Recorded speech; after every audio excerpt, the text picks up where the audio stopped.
고린도전서 시리즈 24번째 계속해서 전하고 있습니다. 고린도 교회는 지적이고 또 은사가 풍성한 그런 교회였습니다. 그러나 동시에 그들의 문제는 뭐였냐면은 언제나 이 자유에 대한 오용이었습니다. 자유에 대한 오용. 그들은 이렇게 말했습니다. 모든 것이 내게 적법하다. 적법하다. 맞는 말입니다. 복음은 우리를 율법의 종에서 해방시켰습니다. 이제 우리는 율법 아래 있지 않고 은혜 아래 있습니다. 그러나 문제는 뭐냐면 그들이 자유를 자기 중심적으로 사용했다는 것입니다. 바울은 오늘 본문 23절에서 그들의 말, 그들이 하는 말을 인용하면서 이렇게 교정을 해줍니다. 모든 것이 나를 위해 적법하나 모든 것이 적절하지는 아니하며 모든 것이 나를 위해 적법하나 모든 것이 세워주지는 아니하나니. 그들이 하는 말이 뭐냐면 모든 것이 다 우리들을 자기를 위해서 적법하다라고 하는 이야기입니다. 그러니까 사도 바울이 모든 것이 나를 위해 적법하다고, 그러나 모든 것이 적법하지는 않다. 모든 것이 나를 위해 적법하다고 모든 것이 세워주지는 않는다. 이렇게 이제 교정을 해준 겁니다. 할 수 있다고 해도 다 하는 것이 아니고 자유가 언제나 유익을 주는 것은 아니다. 이런 이야기입니다. 그러니까 자유는 사랑으로 제한되어야 하고 덕을 세우는 방향으로 사용되어져야 한다. 이 말이죠. 당시 고린도의 상황은 고린도는 헬라 세계의 상업 중심지였습니다. 동시에 우상 숭배의 도시이기도 했습니다. 시장에서 파는 고기가 많은데 고기가 나오면 고기가 대부분은 우상 신전에 바쳐졌던 그런 일부가 나오게 됐습니다. 그러다 보니까 이제 구원받은 성도들 사이에 논쟁이 붙은 거예요. 뭐라고 그러냐면은 우상은 아무것도 아니다. 그냥 먹어도 된다. 라고 하는 사람이 있었고, 어떤 사람은 우상 제물은 신전에 바쳐진 것이기 때문에 그걸 먹는다는 것은 그 신전 제사에 동참하는 것과 똑같다. 이렇게 이제 이야기를 했다는 거죠. 고린도 교회 안에는 이런 양심의 충돌과 자유의 충돌이 합해져서 갈등이 일어났다는 겁니다. 그래서 바울은 이 문제를 단순한 음식 문제가 아니라 영적 원리의 문제로 이제 풀어갑니다. 바울이 제시하는 원리는 세 가지예요. 23절부터 33절에서 성도들의 자유를 평가하는 세 가지 기준. 첫째는 유익의 원리로 봐야 됩니다. 유익. 모든 것이 적법하나 모든 것이 세워주지는 아니하다라고 23절에 그랬죠. 고린도전서 10장 23절의 적법하지는 아니하며 라고 했는데, 적법이라는 말은 유익하다, 도움이 된다는 뜻으로서 바울은 자유의 방향성을 이야기하고 있습니다. 그 자유는 합법성의 문제가 아니라 유익성의 문제다, 그 이야기죠. 그 참된 자유는 자기 유익이 아니라 다른 사람의 유익을 위한 자유여야 한다. 그래서 24절에 아무도 자기 것을 구하지 말고 다른 사람의 유익을 구하라고 한 것도 이야기한 거죠. 그 유익의 원리는 자유를 사람의 도구로 사용하는 기준인데, 자기 중심적 자유는 방종이 되지만 타인을 세우는 자유는 복음이 될 수가 있다. 그 이야기입니다. 그래서 유익의 원리가 있고 그 다음에 양심의 원리가 있습니다. 29절에 내 자유가 다른 사람의 양심에 의해 판단받을 수 있다 그러는 겁니다. 그 다음에 세 번째는 영광의 원리가 있어요. 무엇을 하든지 모든 일을 하나님의 영광을 위하여 하라, 이렇게 말씀했습니다. 그러니까 자유의 궁극적인 목적은 하나님의 영광이다, 이 말이죠. 오늘 우리에게 가르쳐주는 메시지가 뭡니까? 오늘날에도 자유스러운 것은 교회 안에 민감한 주제입니다. 이 정도는 괜찮지 않나요? 성경이 직접 금하지 않았잖아요. 다른 사람은 다 하는데요, 이렇게 이제 이야기한다는 거죠. 이런 논리가 바로 고린도 교회의 논리라는 거예요. 고린도식 자유의 논리라는 겁니다. 그러나 성도에게 진짜 중요한 것은 뭐냐면 이것은 내가 할 수 있느냐가 아니라 이것이 하나님께 영광이 되느냐, 이것이 다른 사람을 세우느냐라는 겁니다. 그래서 24절에서 아무도 자기 것을 구하지 말고 각각 다른 사람의 유익을 구하라 말씀한 거죠. 이 한 구절이 본문의 핵심입니다. 복음 안의 자유는 나 중심이 아니라 타인 중심, 그러니까 사람 중심의 자유여야 한다는 겁니다. 이것이 바로 복음의 윤리이고 성도의 성숙을 보여주는 기준입니다. 하나님은 우리에게 자유를 주셨습니다. 그러나 그 자유는 방종이 아니라 사랑으로 제한된 거룩한 자유여야 한다 말씀하고 있는 거죠. 그래서 오늘 말씀을 통해 우리는 자유와 책임의 균형을 배우고 결국 우리의 모든 삶이 하나님의 영광을 드러내는 삶이 되기를 원합니다. 첫째는 뭐냐면 자유의 원칙입니다. 모든 것이 적법하나 모든 것이 적절하지는 않다. 23절 24절 그랬죠? 모든 것이 나를 위해 적법하나 모든 것이 적절하지는 아니하며 라고 했죠. 이 말은 무슨 말이냐면 자유의 오용을 바로잡는 말씀입니다. 고린도 교회 성도들은 모든 것이 내게 적법하다, 합당하다는 말이죠. 이 말은 바울이 가르친 복음의 자유에서 비롯된 말입니다. 율법으로부터의 자유, 종교적 의식으로부터의 자유, 죄의 정죄로부터의 자유, 이것이 분명한 복음의 진리입니다. 그러나 그들은 이 자유를 방종의 도구로 오해했습니다. 우상은 아무것도 아니니까, 우상의 제물은 먹어도 상관없다, 나는 자유하니까 무엇을 해도 괜찮다. 이에 대해서 바울은 분명히 말하죠. 모든 것이 적법하지만 모든 것이 유익한 것은 아니다. 다시 말해서 할 수 있다고 다 해도 되는 것이 아니다. 그 행위가 하나님께 영광이 되고 다른 사람에게 덕이 되느냐를 따져보라는 겁니다.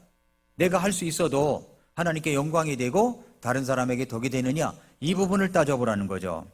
그래서 자유의 두 가지 원칙을 이야기합니다. 첫째는 유익의 원칙이에요.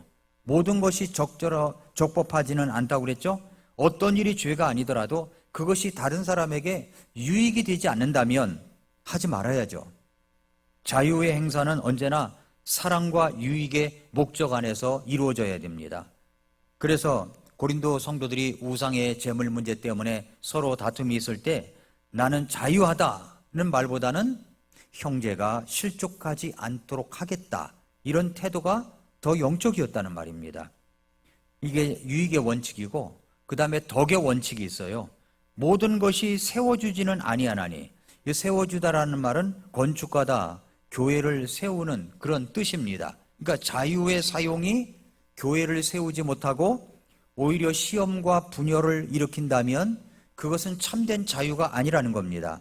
진정한 자유는 자기 중심적인 권리가 아니라 다른 사람을 세우는 사랑의 행위라는 겁니다. 24절에서 아무도 자기 것을 구하지 말고 각각 다른 사람의 유익을 구하라.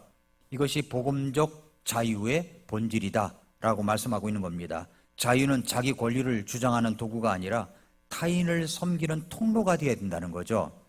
예수님도 자기 유익을 구하지 않으셨다고 그랬죠? 우리의 유익을 위해서 십자가를 지셨다고 빌립보서 2장에 말씀했습니다. 참된 자유는 사랑으로 절제된 자유가 진짜 자유라는 겁니다.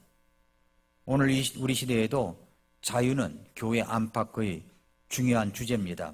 나는 양심에 꺼리낌이 없어, 이건 죄가 아니니까 괜찮다, 이런 말들이 많죠. 그러나 질문을 바꿔야 됩니다. 이 일이 나에게 적법한가가 아니라 이 일이 다른 사람에게 유익한가 입니다. 이 일이 하나님께 영광이 되는가, 그때 그 자유는 참된 복음의 자유가 되는 겁니다. 그러니까 자유는 아무렇게나 쓰라고 주신 것이 아니에요. 모든 것이 가하다고 하지만 모든 것이 유익하지 않습니다. 자유는 사랑으로 제한될 때 가장 아름답습니다. 나의 권리를 주장하기보단 다른 사람의 유익을 구하는 성도가 참으로 자유로운 사람이다 라고 하는 말씀을 첫 번째 우리에게 주시고 있습니다. 그래서 첫 번째는 자유의 원칙, 두 번째는 양심의 원칙이에요. 다른 사람의 양심을 위해서 절제하라는 거죠. 내 양심이 아니라 다른 사람의 양심을 위해서. 25절 26절에 보니까 무엇이든지 고기 시장에서 파는 것은 양심을 위해 아무것도 묻지 말고 먹으라. 땅과 거기에 가득 찬 것은 주의 것이니라. 고린도 시장에는 신전에 바쳤다가 이제 남은 재물들이 많이 팔렸습니다. 어떤 성도들은 이런 고기를 사서 먹는 것이 괜찮은가를 두고 고민을 한 거죠. 바울의 대답은 단순합니다. 묻지 말고 먹으라 이거예요. 묻지 말고 먹으라. 왜냐하면 땅과 거기에 가득 찬 것은 주의 것이기 때문이다. 이렇게 이야기를 했습니다. 즉 하나님이 만든 것은 다 선하고 감사함으로 받으면 거룩하다는 거죠. 그러므로 양심이 괴롭히지 않는다면 하나님께 감사하며 자유롭게 누리라는 거죠. 자유는 하나님께서 주신 선물입니다. 그런데 27절, 28절에는 초대받은 자리에서 어떻게 해야 되느냐가 나와요. 믿지 않는 자들 중에서 누가 너희를 잔치에 초대하여 너희가 가기를 원하거든 너희 앞에 차려놓은 것은 무엇이든지 양심을 위해 묻지 말고 먹으라. 그냥 먹으라는 거예요.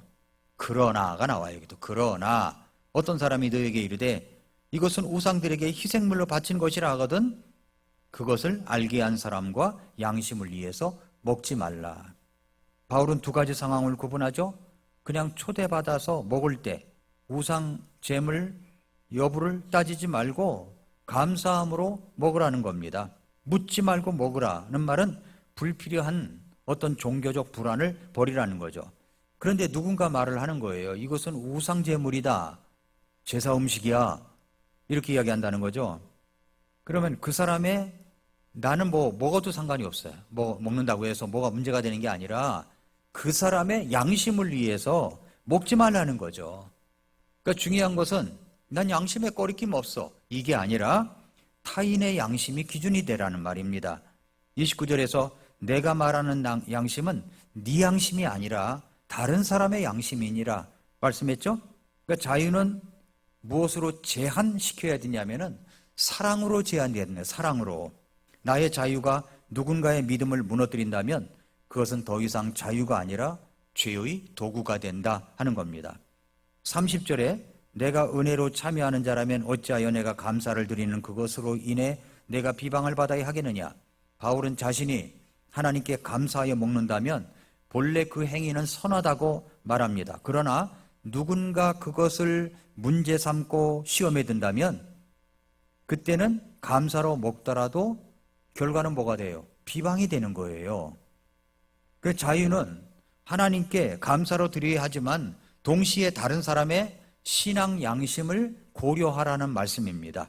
하나님께 감사하는 행위가 누군가에게 상처가 된다면 그때는 자제하는 것이 더 하나님께 영광이라는 겁니다. 오늘 우리의 삶 속에서도 이런 상황이 많습니다. 나는 괜찮다고 생각하지만 누군가에겐 시험이 될 수 있는 행동을 하지 말라는 거예요. 시험이 될 수 있는 행동을, 오락을 즐기는 것, 소비하는 것, SNS에서 과격한 표현하는 것, 말 한마디 여러 가지 있죠. 내 양심에는 꺼리낌이 없어요. 그러나 그것이 항상 정당하지는 않다는 거죠. 다른 사람의 양심에 비춰보라는 거예요. 진짜 성숙한 성도는 내가 어디까지 할 수 있느냐가 아니라 내가 어디까지 절제할 수가 있느냐 이것입니다. 그래서 갈라디아서 5장 13절에 형제들아 너희가 해방의 자유를 누리도록 부르심을 받았지만 해방의 자유를 단지 육신을 위한 기회로 쓰지 말고 오히려 사랑으로 서로를 섬기라 말씀했습니다. 성도는 자기 양심을 따라 살 뿐 아니라 다른 사람의 양심을 배려하며 살아야 된다 이 말입니다. 진짜 자유는 절제가 있을 때 완성되는 겁니다. 사랑으로 자유를 제한할 때 그 자유는 하나님께 영광이 되고 교회를 세우는 능력이 됩니다. 그러므로 이제 두 번째 이야기하는 것은 양심의 원칙에 의해서 움직여라 이 말이에요. 내 양심이 아니라 타인의 양심이라고 그랬죠. 마지막 세 번째는 뭐냐면 영광의 원칙입니다. 영광의 원칙. 모든 일을 하나님의 영광을 위하여 하라 이 말입니다. 인생에서 가장 품격 높은 기준이 31절에 나와요. 인생의 가장 품격 있는 기준, 31절, 그러므로 너희가 먹든지 마시든지 무엇을 하든지 모든 일을 하나님의 영광을 위하여 하라. 이 말씀하셨어요.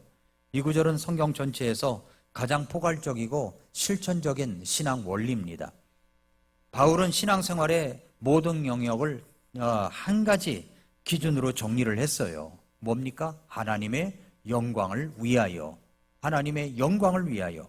먹든지 마시든지 무엇을 하든지 하나님의 영광을 위하여. 가장 일상적인 행동조차도 그렇게 하라는 거죠. 즉 그리스도인의 삶에는 세속적인 것과 영적인 것에 구분이 없습니다. 모든 행동, 말, 결정이 하나님께 영광을 돌리는 방향으로 가느냐, 이게 가장 중요한 기준이라고 말씀하고 있는 겁니다. 시편 115편 1절에 오 주여 영광을 우리에게 돌리지 마옵소서, 우리에게 돌리지 마옵소서, 주의 긍휼과 주의 진리로 인해 주의 이름에만 영광을 돌리소서. 우리가 영광을 받는 게 아니에요. 하나님께만 영광을 돌려라. 성도의 진짜 목적은 나의 만족이 아니라 하나님의 영광이에요. 하나님의 영광이 되느냐 이 말입니다. 32절에 걸림돌이 되지 말라. 유대인들에게나 이방인들에게나 하나님의 교회나 걸려 넘어지게 하는 어떤 일도 하지 말아라 이 말이죠. 바울은 자유를 행사하는 행사의 평가를 또 하나의 기준을 이야기하는데 걸림돌이 되지 말라는 거예요. 걸림돌이 되지 말라. 유대인들 율법 전통에 민감한 자들입니다. 이방인들 우상제물 문화에 익숙한 자들입니다. 교회는 믿음이 연약한 형제들이 있어요. 바울은 복음 전파와 교회의 유익을 위해서라면 자기 자유를 제한하는 것을 기쁨으로 감당했던 인물입니다. 그래서 로마서 14장 21절에 고기도 먹지 아니하고 포도즙도 마시지 아니하며 네 형제를 쓰러뜨리거나 걸려 넘어지게 하거나 약하게 하는 그 어떤 것도 하지 아니하는 것이 선하니라. 선한 것. 자유보다 중요한 것이 뭐냐면 사랑입니다. 사랑. 신앙의 성숙한 신앙은 나는 괜찮다, 내가 괜찮아가 아니라 다른 사람도 괜찮을까? 이것입니다. 이게 배려죠. 이게 사랑입니다. 그러므로 33절에 내가 나 자신의 유익을 구하지 아니하고 많은 사람의 유익을 구하면서 모든 일에 모든 사람을 기쁘게 하여 그들이 구원을 받게 하는 것 같이 바로 그렇게 하라. 바울은 자신의 사역 철학을 분명히 밝힙니다. 자기 유익이 아니라 영혼의 유익과 구원입니다. 다른 사람 구원받게 하는 데 있는 거예요. 그는 때로는 율법 아래 있는 자처럼 행하기도 했습니다. 때로는 율법이 없는 자처럼 행하기도 했습니다. 왜 그렇습니까? 어찌하든지 고린도전서 9장 22절에 보면은 어찌하든지 몇 사람이라도 구원받게 하기 위해서 그렇다는 겁니다. 몇 사람이라도 구원받게 하기 위해서. 바울에게 자유의 기준은 늘 복음과 영혼 구령이었어요. 사람들 구원받게 하는 데 있었습니다. 성도의 자유는 전도의 도구이면서 전도의 도구여야 되는데 걸림돌이 되어서는 안 된다는 겁니다. 걸림돌이 되어서는 안 돼요. 참된 자유는 자기 유익이 아니에요. 하나님의 영광과 다른 사람의 구원을 위해서 그래서 그렇게 함으로 인한 자유여야 된다고 하는 겁니다. 우리의 신앙과 선택을 결정짓는 마지막 질문은 이것이어야 됩니다. 이것이 하나님께 영광이 되는가? 이것이 다른 사람을 세우는가? 이것이 복음 전파에 유익이 되는가? 이 세 가지 질문에 그렇다고 대답을 할 수 있을 때 그 자유롭게 하라는 거예요. 그게 참된 자유라고 하는 겁니다. 하나님께서 기뻐하시는 선택입니다. 먹든지 마시든지 무엇을 하든지 모든 일을 하나님의 영광을 위하여 하라. 이것이 성도의 삶의 최고의 원칙이라는 거예요. 품격 있는 원칙이라는 겁니다. 자유는 하나님께 영광을 돌릴 때 가장 아름답게 빛나고 그리고 사랑과 복음으로 제한될 때 어찌하든지 한 사람이라도 구원시키기 위하여 노력하면서 내 자신을 절제하고 섬기는 것을 최선을 다할 때 그때 가장 위대해질 수 있다라고 말씀하고 있는 겁니다. 마지막 결론을 맺겠습니다. 사도 바울은 자유를 금지하지 않았습니다. 오히려 그는 그리스도 안에서 성도가 얼마나 자유로운지를 누구보다도 깊이 이해했던 사람입니다. 그는 모든 것이 나를 위해 적법하다 고백했어요. 그러나 고백의 끝에는 반드시 이렇게 덧붙였습니다. 그러나 모든 것이 유익하지는 아니하며 모든 것이 세워주지는 아니한다. 즉 바울은 자유의 본질을 이렇게 가르칩니다. 자유는 내 권리를 주장하는 것이 아니라 사랑으로 절제할 때 가장 아름답게 빛난다라고 했습니다. 첫 번째가 뭐라고 그랬어요? 자유의 원칙, 유익하고 덕을 세우는가. 성도의 자유는 언제나 유익과 덕의 방향으로 사용되어져야 된다고 그랬죠? 할 수 있다고 다 하는 것이 아니라 그 일이 사람을 세우고 교회를 세우고 그러는가를 먼저 물어봐야 되는 거죠. 오늘날 교회 안에서 나는 자유해, 나는 꺼리낌이 없어. 그러나 그 말보다는 영적인 말이 뭐냐면은 나는 내 형제자매를 위해서 이 일을 하지 않겠다 말입니다. 그러니까 진정한 자유는 자기 권리를 내려놓는 사랑의 결단입니다. 두 번째는 양심의 원칙이라고 그랬죠. 내 자유가 다른 사람의 신앙을 해치지는 않는가 하는 겁니다. 우리가 하는 작은 행동 하나가 누군가의 믿음을 흔들릴 수가 있습니다. 흔들게 할 수 있어요. 하나님께 감사함으로 행하는 일이라도 다른 사람에게 시험이 될 수 있다는 겁니다. 그때는 자제하는 것이 하나님께 영광입니다. 할 수 있어요. 그러나 다른 사람을 위해서 절제하는 거라는 거죠. 성숙한 신앙은 내가 얼마나 많이 할 수 있느냐가 아니라 내가 어디까지 절제할 수 있느냐가 중요한 것입니다. 자유를 사랑으로 제한하는 사람, 그 사람이 바로 진짜 성숙한 성도다 하는 것이고, 마지막 영광의 원칙은 모든 것이 하나님께 영광이 되는가. 너희가 먹든지 마시든지 무엇을 하든지 모든 일을 하나님의 영광을 위하여 하라. 성도의 삶의 목적이 한 가지예요. 하나님의 영광입니다. 먹든지 마시든지 무엇을 하든지 하나님의 영광을 위하여 하라는 겁니다. 우리의 자유, 우리의 선택, 우리의 말과 행동이 하나님을 높이는가 아니면 나를 드러내는가? 이것이 신앙의 본질적인 질문입니다. 성도는 세상의 칭찬보다 하나님의 영광을 선택하는 사람입니다. 자유를 내 뜻대로 쓰지 않고 하나님의 뜻대로 사용할 때 그 삶은 하늘의 빛처럼 밝게 빛납니다. 하나님은 여러분을 자유롭게 하셨어요.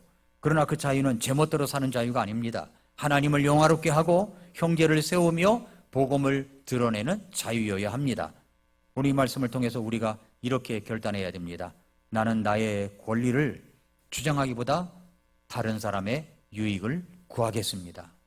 사랑으로 제한하겠습니다. 하나님의 영광을 위하여 쓰겠습니다. 라는 기도가 저와 여러분의 기도가 될 수 있기를 축복합니다. 기도하겠습니다.